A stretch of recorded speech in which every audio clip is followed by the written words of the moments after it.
Hi, I'm Elda Mona. I wanted to come to you today to talk about something called triggers. I don't know how many of you, or including myself, we've all experienced triggers. What I mean by triggers is, it's something that when somebody pulls that trigger, where you had a devastating experience, some or all of those responses arise, come back.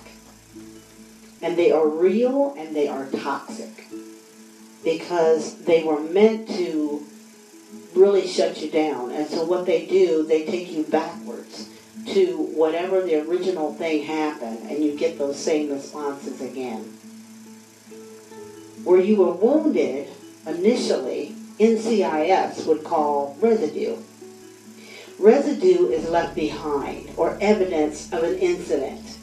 The enemy keeps the evidence, even though you have forgiven the perpetrator, and even forgiven yourself if you did something yourself that was devastating or wounding. So he seeks out another perpetrator to use.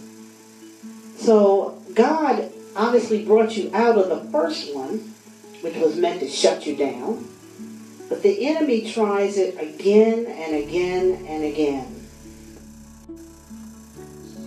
Because his same goal is to shut you down and shut you up about this gospel or about your testimony or how you made it through, how you made it over through this victory. And although the new wound inflicted is not as devastating as the very first one, but it still brings you back to those same responses that you needed to be delivered from. Sometimes it can be as small as someone saying something very trivial, either about you or to you. But remember, an avalanche can start with a small shift of ice far beneath the surface, and suddenly you're covered over your head. And it leaves people who are watching scratching their head as to what happened to you. It didn't seem that bad. But what you realize is that you are still in need of the finished work. That finished work is deliverance.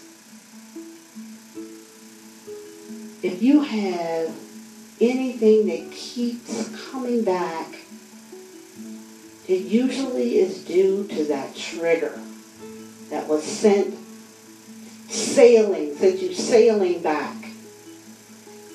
And you start thinking to yourself, nobody wants to hear me. I'm just going to shut down. Maybe you even think that to some people your feelings don't matter or you don't matter. Maybe you feel like you just can't make it any further. These are lies that the enemy uses as bullets against you.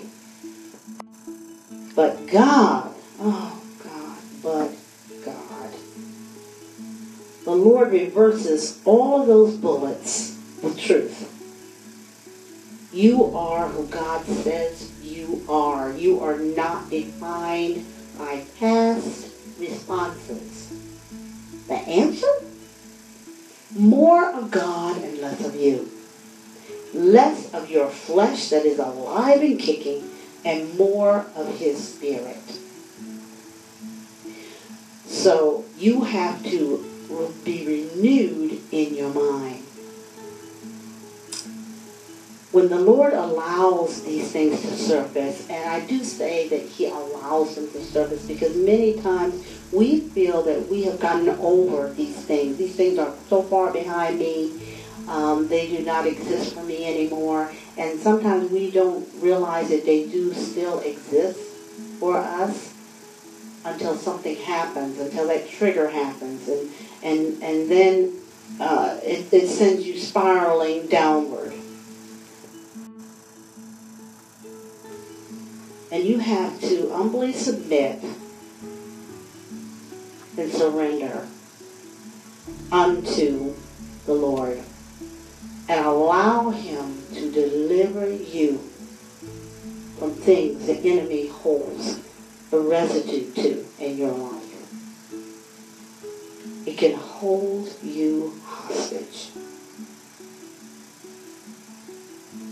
It's no wonder that the Lord urged me recently to just fully come back to the experience of setting that time aside, soaking Him in. A time set aside for just Him and me. Learning to hear Him all over again, to be led by Him, to experience His divine love and intervention. Remember, be spiritually aware. Sometimes behind the biggest smiles are some broken places. And live the joys in your life. This has been Mona Songbird, up close and personal.